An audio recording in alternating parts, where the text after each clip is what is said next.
The Adventures of Sam Spade, Detective. Sam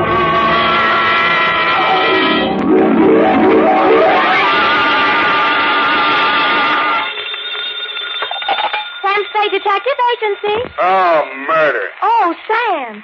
Have you had a hard day? Murderous? 9 this morning, I grinned through 25 poses, count them, over dishes of all 25 varieties of Sanderson succulent soup, a meal in a can. Then, Really, Sam? Then I was imprisoned in a plush chair for 2 hours with a glass in my hand. No.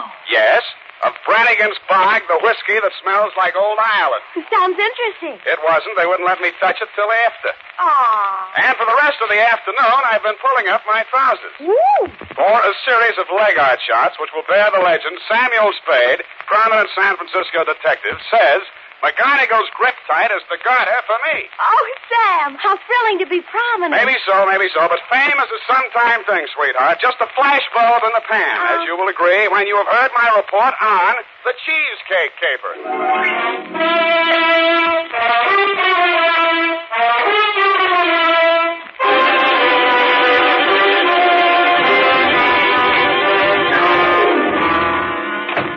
I ought to be infectious. I'm beautiful to see. Oh, Sam. It was a photography caper? Yes, and as it developed, it was a snap. Does that make you shudder? Oh, Sam. Well, have you got any photography jokes? No. All right, then. We just saved 30 seconds. And, by the way, Miss Perrine, statistics prove that 9 out of 10 private secretaries have the pencil ready when the boss comes in. Why do you always have to be number 10? Well, I'm ready, Sam. Here's the pencil. That's better. 2, Homicide Division, San Francisco Police Department. Attention, Lieutenant Kelsey from Samuel Spade, license number 127596. Subject, the Cheesecake caper. Dear Kelsey. Down. Cheesecake, to me, was something that cost 25 cents on the a la carte side of a menu up until now. As a matter of fact, the Cheesecake theme didn't make itself felt until sometime after the beginning of this, which was a phone call at high noon, just as I was wondering where I'd eat. Sam Spade. Mr. Spade, I gotta see you right away. What are you doing? About to go to lunch. Who's this? I'll tell you later. I gotta see you first. Right now. Well, all right. You want to come to my office? No, I'm at Barney's Grill. You know where that is? Yeah, I know where that is. Who will I ask for? Just go in and order a sandwich. Nobody sent for you, see? You just come in for lunch. I just go... let me get this straight now. You hiring me? Yeah, $50 in it for you, Spade. All I got. But remember, you don't know nothing about it, see? You just came by for lunch. Wednesday is when they have sauerbraten and potato pancakes at Barney's, but then it had been only that very morning that my secretary, Miss Effie Perrine, had looked at my figure, of which she is usually inordinately fond, and made certain remarks to the effect that a few of my pounds needed devaluating. So I decided on a sandwich. The business crowd hadn't arrived, so I slid into a vacant booth, ordered my sandwich, and waited for something to happen. Well, Spade. Huh? You remember me, Spade, Fred Malloy? Yeah, afraid so. Last I heard, you were in Cleveland. Yeah, but I'm in San Francisco now. Well, Cleveland's gain is our loss. I like it here. Maybe they had a hot spell in Cleveland, huh? Heat never bothered me much. Yeah, you ought to be used to that by now.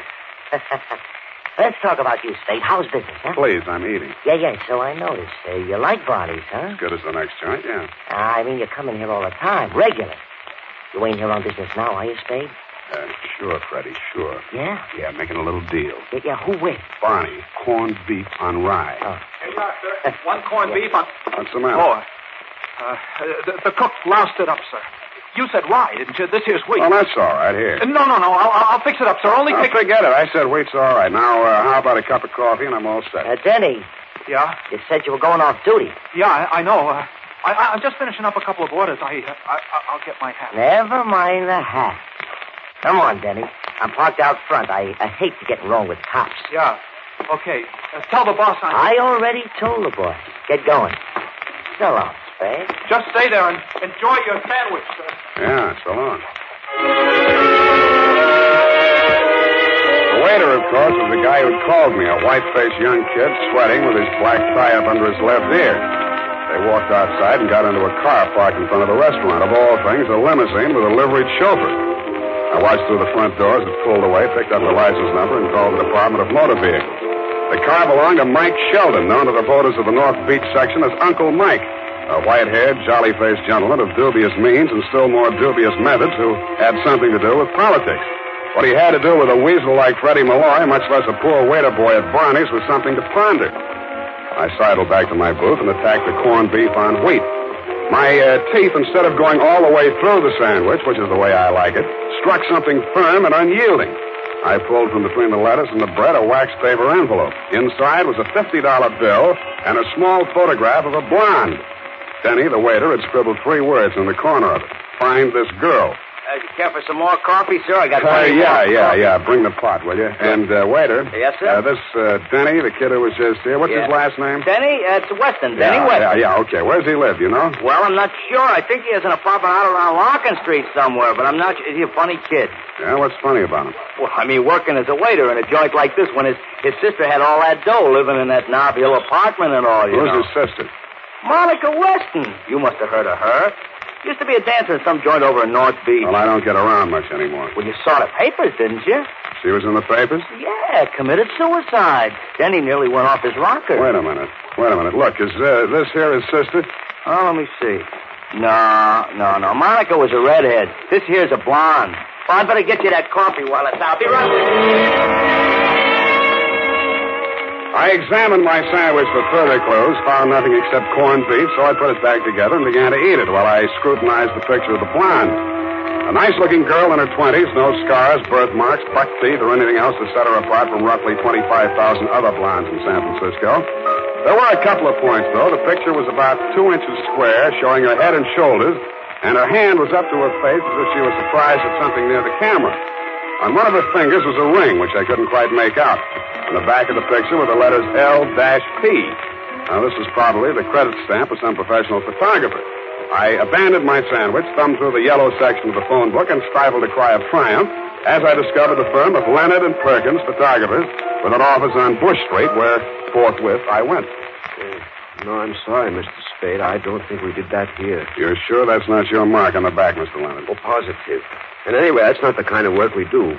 Looks like an outdoor flash shot. Ours is all studio stuff. Funny trimming it down like that. Trimming it down? Yeah, this is probably a standard 8x10. Someone just cut the center out of it. Thanks very much. Bye. So I went to the telephone book again, but instead of looking for the L-P as the front initials of the firm, I looked for them in the middle, since both ends of the photographer's credit stamp were trimmed off. And I ran across an outfit called Cal Pictures on Harrison Street.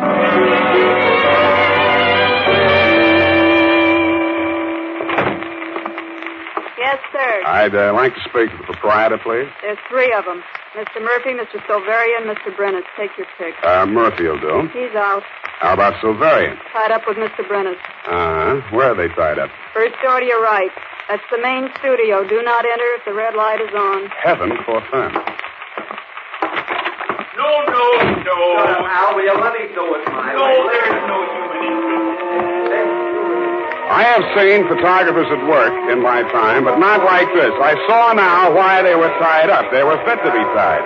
In the middle of the studio was a mass of equipment that looked like a cross between the Palomar telescope and an atom smasher, with what seemed to be a stretched-out accordion on the bottom. All of it pointed at something lit up by floodlights on a small table. When I got up close, I found out what it was. Brennis and Silveria were photographing a plate of pork and beans. Now, for crying out loud, look at that pork. What is the matter with that pork? What's the matter with it? It just lies there. What do you expect it to do, Chemmy? Excuse me, fellas. When did we hire you? You didn't. I only wanted to... Don't pay any attention to him, not. John. Now, come on, focus. Focus. Well, Now, what's look, the use? Why waste the shot? You know what he said? The pork's got to have get up and go. Get up and go. It's got to look succulent. It's got to look married to those beans. What do you want me to do? Sprinkle it with orange sauce? Look, fellas, I really don't want to interrupt. You know Honest, but... good, Silveria. You know what they're going to run under the shot, don't you? Nussbaum's New England pork and beans married in the can. Can I be best man? Okay, what do you want? I'm only Sam Spade, a private detective, trying to locate this girl here. What girl? Ever seen her? Sure. Where? Well, this is our shot. Look, you remember, Al, the cheesecake job the other night. Look at it. Oh, yeah. Cheesecake job? Down at the railroad. Yeah, that was for Norby's nifty nylon. You mean this girl's a model? No. She walked in front of the camera at just the wrong time and loused up the shot. We had to shoot it over. Yeah, we had a model with a pair of Norby's nylons on, see?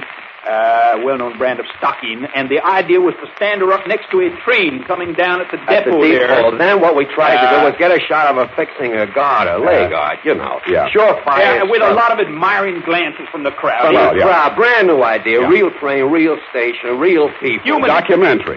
Yeah. Very- So Al sets up the camera and the model mixed with the garter, and I whistle to get the crowd's eye, and we set off the flash. But the dame here walked in front of the camera. However, it was not her fault. No, it was an awful nice kid. We Yeah, told her well, to drop by, we'd give her the shot. Great. Swell. What's her name?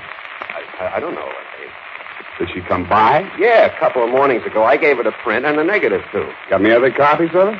Well, I don't know. It'll take us a while to check the file. Oh, a third. Well, look, do that, will you? And if you find anything, here's my phone number. Yeah.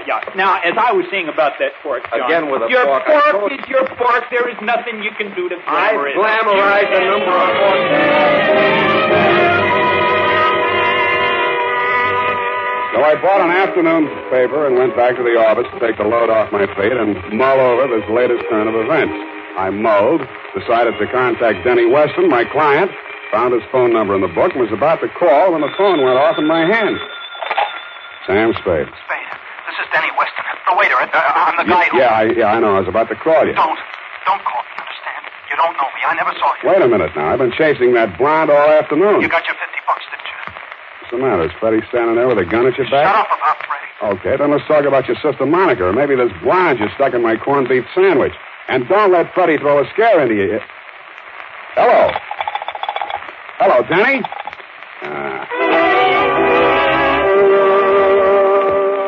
So, that left me with a set of grim suspicions, a $50 bill, and no client. I put my feet up on the desk and opened the paper. Then I put my feet back down on the floor. On the front page was a picture of my blonde with a caption over it reading, "You know this girl." I took the other picture out of my pocket and compared them. They were the same except for one thing. The picture in the paper was taken on a slab in the city morgue.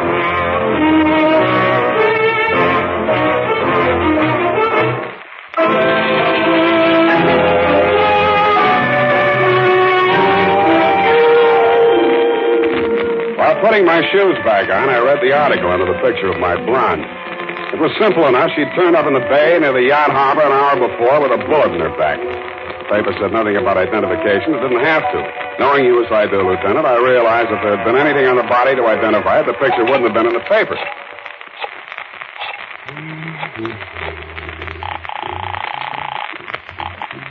Al, pictures, Brennis. This is Spade. You got anything on that front of the blonde? But we're still on the pork and beans. Yeah, well, drop it for now, will you? And check the files. And if you find the print, sit on it or put it in the safe or something. Understand? But the pork and The beans... pork and beans will have to wait until we find who put the lady in the bay. I had a pretty good idea who put the lady in the bay, but why and how to prove it was something else again. So I turned back to the picture, got out my 15-cent store magnifying glass, and took a closer look at the ring in her hand. It seemed to be black, shaped like a shield with a gold center that looked like a dagger and a mask. 5 telephone calls later, I found the company that made it for an honor society at the University of California. Blue and gold office. Is that the campus yearbook, the blue and gold? Yes, sir, that's right. Do you publish the pictures of the members of the Mask and Dagger Society? We sure do. Who's this? My name is Spade. I'm trying to locate one of the members of the society. Have you got the yearbook files in your office?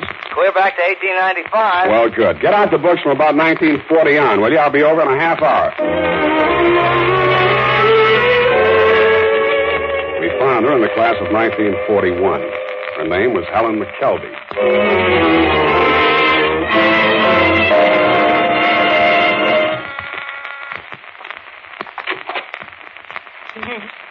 What is it? I understand a Miss Helen McKelvey lived here. No, I never heard of her. Now, wait a minute. I'm not going to hurt you. You're the landlady here, aren't you? I tell you, I don't know any McKelvey. Well, the city directory lists her at this address. It must be a mistake. I don't think Please, so. I don't know anything. I tell Come you. on now, sit down. Do you good to get it off your mind. There you are. Sit down. But I don't know anything. Oh, look, that's not going to help any. I told you, I'm on your side. Who are you? Sam Spade. I'm a private detective. Now, you know where Helen McKelvey is right now, I suppose. Yes, I do. Well, I'm trying to find out who put her there and why. Then what? I'll hang it on him if I can. That's why I'm here. Now, tell me, what did Helen have to do with Mike Sheldon? Come on. Well, I don't know much about it. She was a lovely girl. It's strange, she kept things to herself mostly. What kind of things? She was doing some kind of political work in the North Beach district. You mean she was working for Mike Sheldon? Oh, against him. Oh? They were trying to defeat and expose his rackets and his gambling and heaven knows what else he was involved in. Heaven knows indeed. And she took it all so seriously. Petitions and leaflets and telephone calls. I see. I kept telling her she was working too hard and her health would go. And it did. Last election time, she spent a week in the hospital. But it was all useless. Sheldon was too big, too powerful. Why, he never even heard of her. I can guarantee he didn't know her by sight. I know. Then last week, a strange thing happened. I arranged for her to spend the weekend with my sister in Palo Alto. She came back Monday, terribly excited. Said at last she had a weapon against Mike Sheldon. What did she mean? I don't know. But it wasn't just Sheldon. It was his whole organization.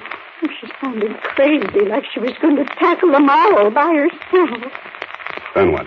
And she packed her suitcase and moved out to some hotel. She wouldn't say where. I was worried about her. I looked through her room afterwards. That's when I found this clipping. Here. Last Tuesday's Chronicle. Does it help?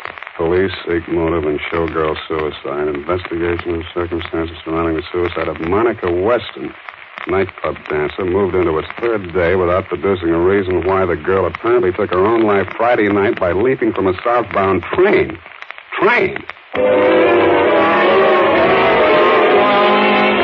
I took off for headquarters where, as you'll recall, Kelsey, we went over the file on the showgirl caper. As you'll also recall, we came up with nothing that wasn't in the newspaper. The girl had apparently climbed aboard the train at 3rd and Townsend, eased down the aisle to the end of the car where a porter had left the door open, and flung herself off on a straightaway stretch near South City, where the train hits it up around 70 miles an hour.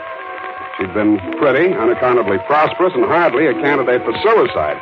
But nothing had turned up in her background to set her up as a candidate for murder, either. So that's where it stood. 2 dead young ladies and a missing cheesecake photograph of Norby's nifty nylon. Feeling this is enough for a day, I limped back to my apartment. I tossed my hat on the bed and started to pour myself a drink. Oh, you never want to do that, Spade. Huh? Oh, Freddie. Dumb stunt tossing your hat on the bed. It's bad luck. Yeah, that's not so bad, Freddie. Well, I expect to go home to a cold, empty apartment, and I find you. How about a drink? Oh, no, thanks. I didn't come to drink. Oh, how'd you get in? Walk under the door? Oh, in a gay mood, ain't you? I'm a cheerful type. Had a busy day, Spade? Oh, ran a few errands. There's an ugly rumor running around town, Freddie. Huh? They're saying Uncle Mike Sheldon played sucker for this Monica Weston dame, that she was shaking him down and he got tired of it, what with the election coming up and all. Yeah? It's a fact. And they say she didn't commit suicide at all. Well, where'd you hear this? In Union Square while I was feeding the pigeons. You think I'm kidding, huh? You think I'm kidding? Now, wait. You know what happens to boys who play with guns, Freddie? Shut up. Go on, answer it. Okay. Hello. Mr. Spade? Yeah? Silveria at Cal Pictures. Listen, about that cheesecake shot. Oh, now, Luella, don't take on. So I didn't mean it that way. Luella? No, I'm talking about the cheesecake shop down at the depot. Luella, honey, the girl is only a good friend. It's all your imagination. Well, it's not my imagination. We found the print in the files, and it's here. The secretary just pulled a boner. Whatever do you mean? Someone named Mike Sheldon called, and she told him that we had it. Now, he's on his way here to pick you up. No. Listen, Luella, don't do it. I'll be right down. Sorry, Freddie. No. You ain't going nowhere, Spade. Look, Freddie, this girl, she's all worked up about nothing. Even the pigeons, huh? You want to know what you were doing, Spade? What? I'll tell you. 1:30 p.m. Went to a photographer on Harrison Street. 3 p.m. across to the campus at Berkeley. 10 after 4 to a rooming house on Bay Street. And from 5:30 to 7 at headquarters. Feeding the pigeons, huh? You're just like Luella, Freddie. Your imagination's running away with you. Come on, have a drink. Now, I told you I don't want to drink. The bottle was half full, but it seemed like a good investment. Freddie took it just over the left ear, sighed, and sat on the floor. I dragged him into the closet, locked it, and took off the Cal picture.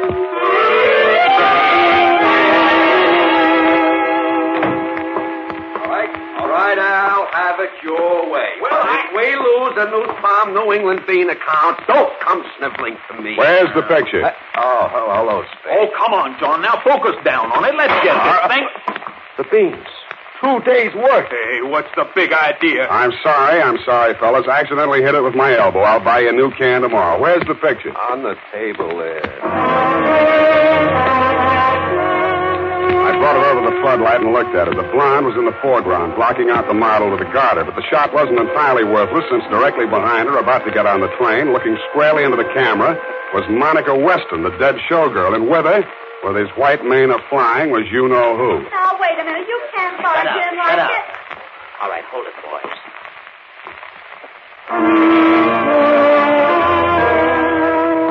I ducked out of the circle of light as they came in, Sheldon first, and 3 others. The gun in my hand made me feel better, but not much better. They closed the door, and the room was pitch dark again, except for the spot of light in the center. Okay, Spade, where is it? I know you're in there, Spade. You're a little late, Sheldon. We sent it to headquarters. Yeah? Well, I think you've got it right here. She had a negative, you know. Mailed them around like postcards. I'm not worried about the others. Come on now, let's have it. You hear what I said, Spade? Yeah? Come and get it. Okay. Now, hold it, boys. Okay, Spade. I'll come and get it.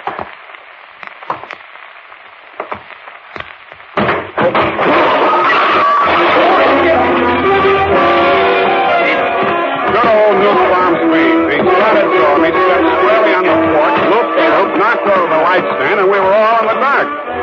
I groped my way toward the door, came up against a shelf full of supplies when somebody whammed me by the skirt and the shelf went over. It sounded like a machine gun company on battle maneuvers. The mob hit the door in a rush, all that is except Sheldon, whom we found when we finally got the lights back on, trying to untangle himself from A, the floodlight stand, B, the table that had held the pork and beans, and C, 50 feet of light cable.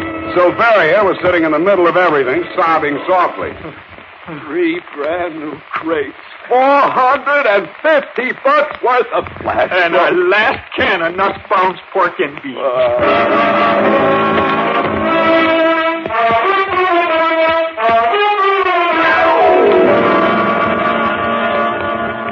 And that tells me about wine for that. Now I have in your hands my account of the affair, plus the Cheesecake photograph, plus Michael Sheldon, who is, I admit, a fairly solid adversary. But, of course, this is fairly solid ammunition. Period, and a report. Make an extra copy of that for Denny Weston, if and when he ever comes out of that hole he ducked into when Sheldon started making with a threat. Oh, if I'd had the least notion you were in such peril. I'd been worried to death. The peril didn't start until the next day, sweetheart. The next day? Well, that's when Brennis looked at me, squinted, and said, you know, Al, this guy's got just the face for Brannigan's Bog, the whiskey that smells like Old Ireland. Oh, how awful. A fate worse than death, sweetheart, but that is all behind me, while directly in front of you is, of course, the... Right. Yes, sir. I'll have it right away. The blonde, Sam. Yeah. What was she trying to do with a picture of Uncle Mike with the other girl at the station? You mean, why didn't she go to the police like any normal human being? Uh-huh. Well, it's hard to say, Eph. She was really a sincere reformer. From here, it looks like she was trying to work up a partnership with the dead showgirl's brother.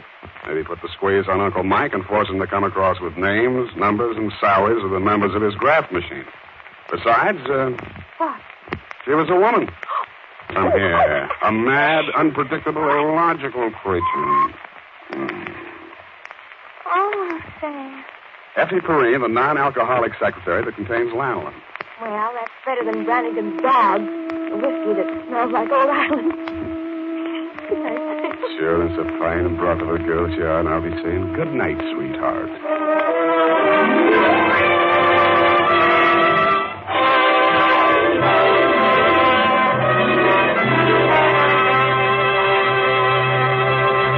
The Adventures of Sam Spade stars Howard Duff as Spade, with Lorene Tuttle as Effie. This is the United States Armed Forces Radio Service, the voice of information and education.